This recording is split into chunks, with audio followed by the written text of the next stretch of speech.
Hello everyone, English জানি কিসে চলে?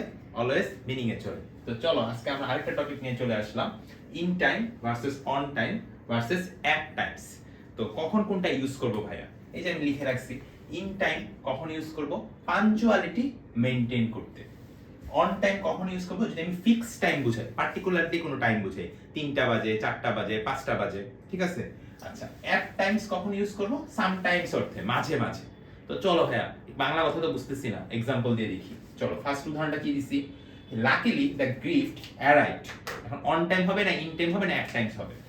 লাকিলি দ্য গিফট অ্যারাইভড, মনে করো তুমি কাউকে বার্থডে গিফট পাঠাইছো, সেই বার্থডে গিফটটা সময় মতো গিয়ে পৌঁছেছে, তার মানে কি? পাঞ্চুয়ালিটি মেইনটেইন করছে না? পাঞ্চুয়ালিটি মেইনটেইন করছে, তাহলে কি হবে? ইন টাইম হবে। এমন কিন্তু না যেটা 7টা বাজে, 6টা বাজে, বার্থডে তো সারাদিনই হইতে পারে, সেটা 2টা বাজে গেছে, 3টা বাজে গেছে, 4টা বাজে গেছে, মানে এটা ফিক্সড কোনো টাইম বুঝায় না, বার্থডের দিনই পৌঁছাইছে। তার মানে কি? যেমন আমার আজকে যাওয়ার কথা ছিল, আমি আজকেই গেছি, কয়টা বাজে গেছি সেটা ম্যাটার না, এজন্য এখানে কি হইছে? পাঞ্চুয়ালিটি মেইনটেইন হইছে, এজন্য এখানে ইন টাইম হইছে। পরের एग्जांपलটা দেখো, the 7 o'clock train departed on time.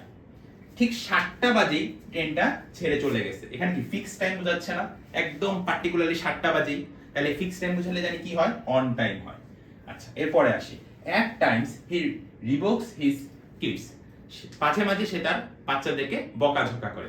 সব সময় কি কেউ কারোর বকাঝকা করে? এই দুনিয়াতে আছে মা বাবা কি করে? মাঝে মাঝে বকাঝকা করে। তাহলে অ্যাট টাইমস কি বোঝাচ্ছে? ওই যে সাম টাইমস অর্থে। ঠিক আছে, তাহলে আমরা এই তিনটা ক্লিয়ার আশা করি। তাহলে তোমাদের জন্য এইচডব্লিউ কি? The 4 o'clock bus departed, fill in the blank, then time. In হবে না অন হবে নাকি অ্যাট হবে? অ্যান্সারটা কমেন্টে জানিয়ে দাও। ধন্যবাদ সবাইকে।